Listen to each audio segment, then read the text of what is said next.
Ever feel like your Battle Royale squads just isn't clicking, even with good players? Yeah, or like you're always playing catch-up instead of leading the fight. Exactly. Right.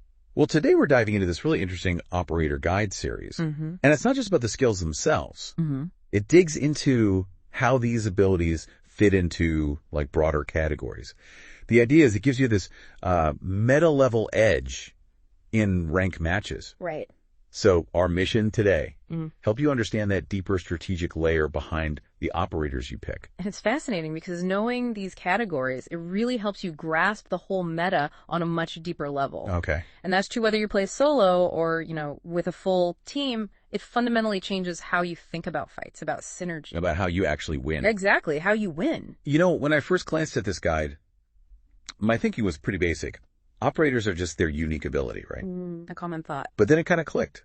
It's more about how they slot into these distinct battlefield roles. That's the core idea. And the guide lays out 5 key operator categories that really define the gameplay. Can you walk us through those? Absolutely. Let's peel back the layers on these. Great. Okay, first up, trackers. We call them the information hunters. Information hunters, I like that. Yeah. Think operators like tracker, misdirection mechanic, even scout. Yep. Their job isn't just spotting someone nearby. It's about intel dominance, knowing rotations, predicting pushes, basically controlling the flow before the fight. So who's this best for?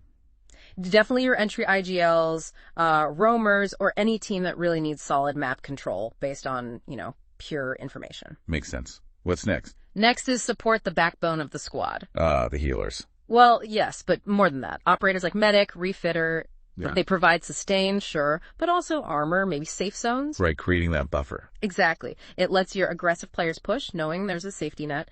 Super crucial for revivers, backline players, or maybe an anchor in duos. Okay, got it. Then you mentioned disruptors earlier. Yes. Disruptors, the Chaos Architects. This is a fun one. Chaos Architects. Intriguing. Think Trap Master, Rewind, Smoke Bomber, Poltergeist, Trickster, Igniter. Quite a few fall in here. Wow, yeah. Their whole deal is messing with the enemy, misleading them, zoning them out, forcing bad rotations, even that burst mobility to cause confusion. So it's less about direct damage and more psychological. Precisely. It's about creating panic and openings for your team. Ideal for, say, solo clutch situations or players who love breaking up an enemy's plan. Okay, that clarifies why some top teams use them. What's number 4? Number 4 is Defense the Strongholds. Ah, the camper's delight. Haha, well, maybe.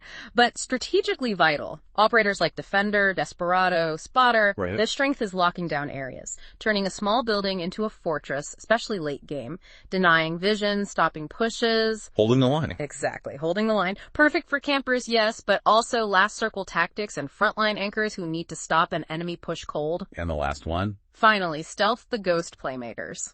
Okay, now this sounds cool. It is. Think Ninja, Poltergeist again, actually. Oh, interesting overlap with Disruptor. Yeah, some can fit multiple roles depending on how you play them. And also, Pumped, you know, the jetpack. Right, verticality. Exactly. Flanking, silent movement, getting unexpected angles. That's their game. Creating chaos from unseen positions. Oh, boy, needs this. Your fraggers love this. Surprise attackers, anyone who needs to reposition silently to catch people completely off guard. You know, seeing it broken down like that, it connects to something the guide said that really stuck with me. Oh, yeah. What was that? It said, operators aren't just tools. They're identities on the battlefield. That's powerful. It really is. Because, like, I used to just pick Ninja because, well, ninjas seem cool, right? No, fair enough. But reading this, I realized, oh, I was actually leaning into that stealth identity without even consciously thinking about it like that. It reframes everything. That is the absolute core of it. The game strategy runs deep, and knowing these categories isn't just trivia. It's the key to unlocking that strategic potential. Choosing an operator, it really is like embracing a strategic identity. Finding your fit. Finding your fit and figuring out how you want to impact the match. So the big takeaway for you listening, if operators are identities, think about your current picks. What identity do they reflect? Yeah, and maybe. What new identities could you try out to really level up your game and master the meta? Good question to ponder. And speaking of digging deeper, for our next deep dive, we're going to focus specifically on one category, as the source suggests, trackers the eyes of the squad. Ooh, that'll be a good one. Lots to unpack there. Definitely. So make sure you join us for that.